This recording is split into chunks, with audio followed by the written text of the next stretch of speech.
मेरा नाम पूजा है। मैं 7 साल की हूँ। हमारे माता पिता ने मुझे और मेरे छोटे भाई प्रशांत को पढ़ाई के लिए शहर भेजा था।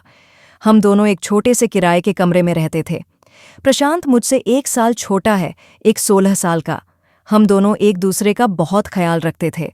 वह मेरा सिर्फ भाई ही नहीं, बल्कि सबसे अच्छा दोस्त भी था।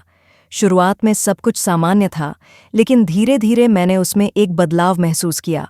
वह मुझसे नज़रें चुराने लगा, बातचीत के दौरान असहज हो जाता और कई बार ऐसा लगता जैसे वह किसी उलझन में है। एक दिन मैंने उससे सीधा पूछ ही लिया, प्रशांत क्या बात है? तू कुछ परेशान लग रहा है। पहले तो वह चुप रहा, फिर धीमे स्वर में बोला, दीदी, मुझे समझ नहीं आ रहा कि मेरे अंदर क्या चल रहा है। मैं अजीब सा महसूस करता हूं और कभी कभी डर भी लगता है। उसकी बातें सुनकर मैं समझ गई कि वह मानसिक द्वंद्व में है। उसकी उलझन को समझकर मैंने उसे प्यार से पास बिठाया और कहा, देखो प्रशांत, जब दो लोग लंबे समय तक साथ रहते हैं, खासकर जब कोई और आसपास नहीं होता, तो कभी कभी मन भ्रमित हो सकता है, लेकिन हमें अपने रिश्तों की गहराई को समझना होगा। मैंने उसका हाथ थामकर कहा, भाई बहन का रिश्ता दुनिया का सबसे पवित्र रिश्ता होता है।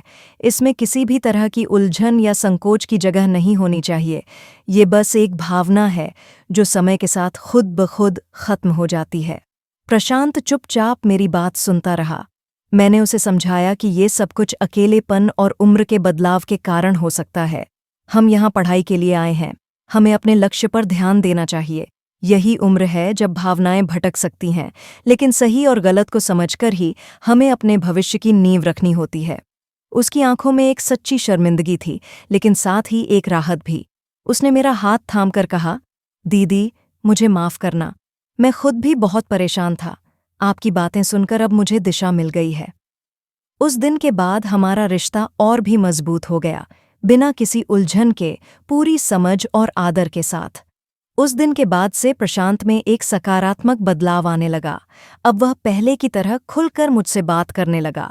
उसकी आंखों में जो उलझन थी, वो धीरे धीरे साफ होने लगी। मैं समझ गई थी कि सिर्फ समझाना ही नहीं, बल्कि उसे एक दोस्त की तरह सुनना और साथ देना भी जरूरी था। कुछ हफ्तों बाद उसका स्कूल में वार्षिक सांस्कृतिक कार्यक्रम था। मैंने उससे कहा, प्रशांत, इस बार तुम मंच पर कविता पाठ करो।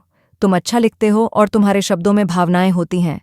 वह हंसते हुए बोला, दीदी, मुझे मंच से ज्यादा डर तुम्हारे टाइट फैसलों से लगता है। हम दोनों हंस पड़े। उस पल में जैसे हर बोझ हट गया हो। उस शाम मैंने उसे एक नई शर्ट गिफ्ट की। वह बहुत खुश हुआ। तुम्हारी दीदी सिर्फ समझदार नहीं, स्टाइलिश भी है, मैंने मजाक किया। कार्यक्रम के दिन प्रशांत मंच पर गया और जो कविता उसने सुनाई, उसने मेरी आंखें नम कर दीं। उसमें एक पंक्ति थी, रिश्तों की दीवारें नहीं होती, सिर्फ दरवाजे होते हैं, जो खुलते हैं तब जब कोई बिना शर्त हमारे पास होता है। मुझे समझ आया कि वो न सिर्फ समझ चुका है, बल्कि आगे बढ़ भी चुका है। कुछ महीने बीते। अब हमारा रिश्ता और भी गहरा हो गया था, एक भाई बहन से बढ़कर 2 अच्छे दोस्त की तरह। हम साथ खाना बनाते, एक दूसरे की पढ़ाई में मदद करते और कभी कभी पुराने किस्सों पर देर रात तक हंसते। एक रात मैंने देखा कि वह अकेले बालकनी में बैठा है। मैं पास गई। क्या हुआ गोलू? वह मुस्कुराया। बस दीदी, सोच रहा था कि अगर आपने उस दिन मुझसे इतनी समझदारी और प्यार से बात न की होती तो शायद मैं कहीं भटक जाता। मैंने कहा, नहीं गोलू, ये तुम्हारी अच्छाई थी जो तुमने खुद को संभाल लिया। मैंने सिर्फ तुम्हारा साथ दिया। उसने सिर झुका लिया और कहा, अब मैं अपनी भावनाओं को पहचानता हूं और उन्हें सही दिशा में ले जाने की हिम्मत भी रखता हूं, सिर्फ आपकी वजह से। अंत में समय बीतता रहा। हम दोनों ने अपनी पढ़ाई पूरी की। मैं कॉलेज में एडमिशन ले चुकी थी और प्रशांत अब 12वीं बोर्ड की तैयारी कर रहा था। एक दिन उसने कहा, दीदी, एक दिन मैं कुछ बड़ा कर दिखाऊंगा और जब मैं पीछे मुड़कर देखूंगा तो आप ही सबसे पहली इंसान होंगी जिसके लिए मैं गर्व महसूस करूंगा।